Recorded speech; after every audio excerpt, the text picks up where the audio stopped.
There's been a couple of you asking about how to paint something that's transparent, and I figured this is going to be a good exercise for all of you to do. And we're doing this on a small canvas. It's 8 by 10, so it's tiny, not going to take up too much of your time. Although you could include this piece as part of your portfolio by tying it into your theme somehow. And you guys are all creative. You can probably find a connection between the glass and your idea, your main concept for your body of work. We're looking here at my still life setup. It's just a couple of objects. I have extra peppers if you want to throw in a pepper in your still life. And then I have that jar of pickles. So here's what it looks like once I've outlined it. I'm using just fine charcoal and I'm going about life size. I always find it a little bit easier to work bigger than it is to work smaller. For this demonstration, I'm working in oils, and I wanted to show you an approach that a lot of oil painters use, which is to go over all of your pencil or charcoal outline with a paint outline. The idea is that you would blur or paint over the outline. You never want to really leave the outline present. That's also true for you acrylic painters too. You don't want that outline to be there. And the reason why is because it makes things look flat. It's like a kid's coloring book where everything's outlined. And the goal is not to outline everything, it's actually to create volume or mass typically. Opinions about where to start on a painting. I'm on this one going to the negative space. Negative space is a space which is unoccupied, so it's called empty space as well. So negative, empty, they're all the same thing. I'm going in there and I'm filling in that empty space, which is essentially the tabletop from my point of view, and I'm making it into a gradient. And I want to make sure that gradient is clearly visible, that it's not over blended, but I also want to make sure that the transitions are somewhat smooth. It's a first layer, so I'm not going to be overly picky. Having that negative shape in there kind of accounts for one of the ground planes, which is a background. So now I can focus on the other objects, and I'm going right to the bell pepper first. And for those of you who had art 2 with me, it's essentially like painting that apple that we did way back when. So it's like a red apple. You can tell yourself, think of it more as a form. It's not something flat. I told myself, oh, it looks kind of like a molar tooth, and it's roundish. So how do I make this thing look like it's round? And I have to go back to thinking about form shadow, cast shadow, midtones, highlights, any reflective light. A pepper is kind of reflective, especially these because they look waxy, so they bounce light onto the surface. Most painters will work from dark to midtones to light. Occasionally, you'll see a painter who works from midtones and then into darks and then to lights. The lights almost always should go in last. And there's a reason for that as an oil painter. That's so that you don't get your colors all murky and muddy. If you start with the whites first of all, it's hard to tell how dark you're going to need to go, so it's hard to gauge, but it's also pretty much a recipe for mud, which is when all the colors start mixing together and it creates this kind of icky brown or green. One thing I want to remind you of is that if you have three-dimensional objects, it's important that you wrap your mark, your stroke, around that form. So it really helps the direction of your stroke and varying that direction too for the intent of making the painting more interesting as well. So it's always important to keep in mind the direction of your stroke. Ask yourself, why are you doing that? Is it helping to articulate the form, or is it adding interest? Make sure that you know, and also try and avoid long, big brush work unless you're working on the background. Then it's totally appropriate. Here I'm working on the gradient, which is technically that's a board that it's sitting on, the objects are sitting on, so I'm making that into a gradient too. If you squint your eyes, it will help you to see those gradients.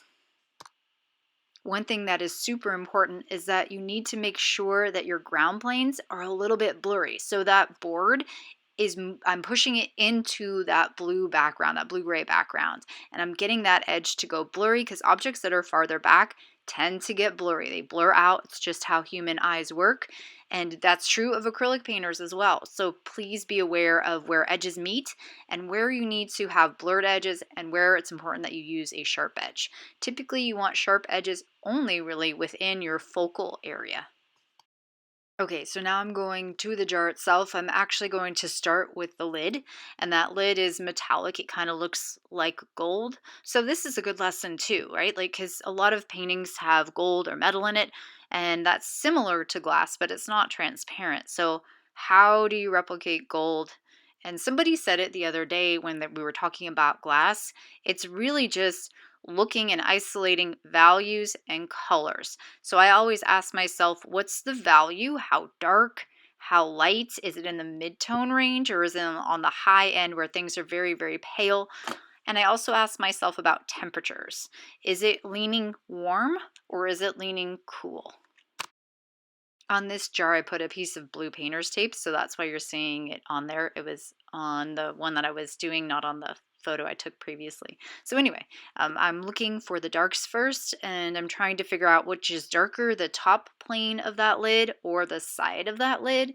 And then I'm mixing up some colors on my palette, because I can do that, right? If I'm working with oils, I can pre-mix a whole range of values. You can do that too with acrylics. I do it as well, but you have to paint fast with acrylics.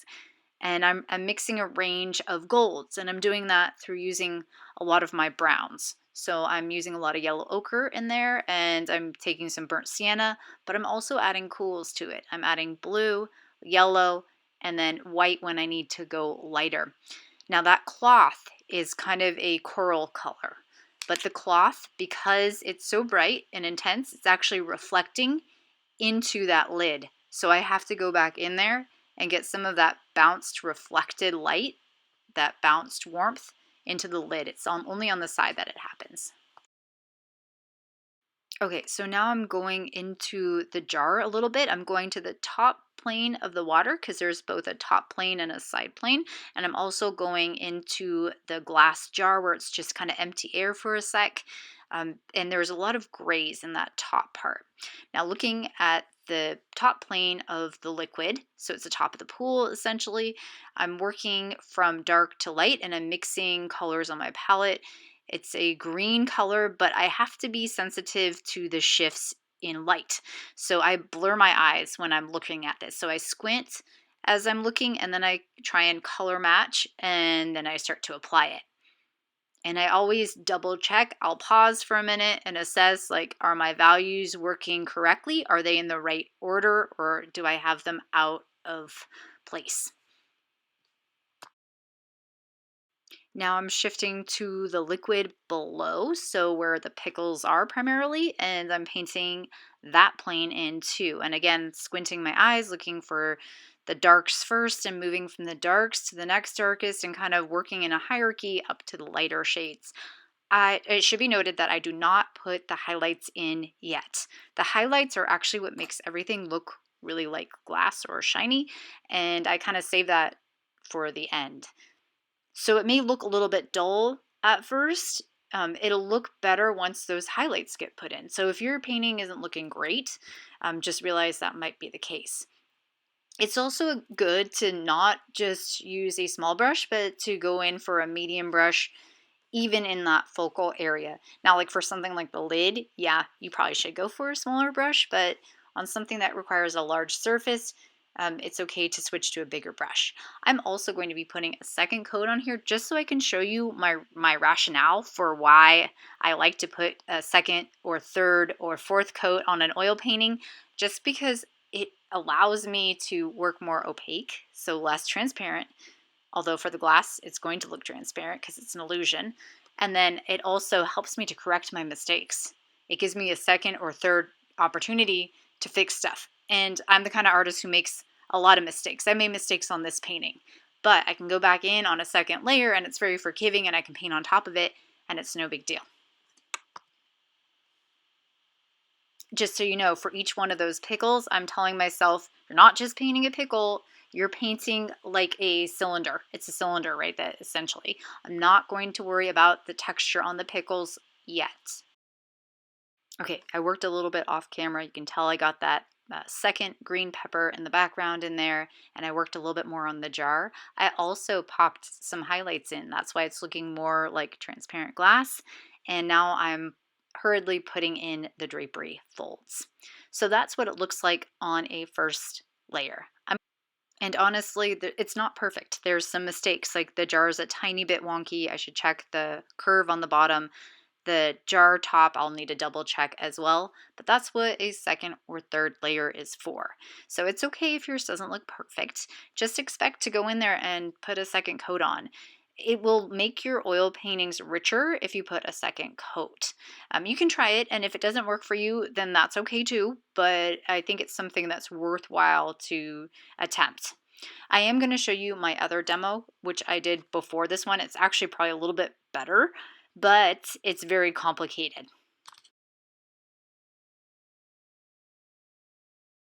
Okay, so the thing is, you could make this exercise pretty basic or simple, or if you need a challenge, you should add some more complicated stuff in there. Throw in more objects, put a second glass in there, or try some of this crazy fabric, which is basically an optical illusion, especially if you crinkle it up like you're seeing here. So my mind actually liked this challenge because it gave me more to focus on, and it's like, ooh, this is a little bit harder. I like this. So I first did the same thing as on the other one, where outlined everything, including those stripes. I realized that some of those stripes I'll have to adjust. So that's true of any painting, right? Like it's hard to nail it on the drawing the first time out. But this second time around, or when you add paints, you can make corrections. So I never assume that I am 100% accurate when I do an outline.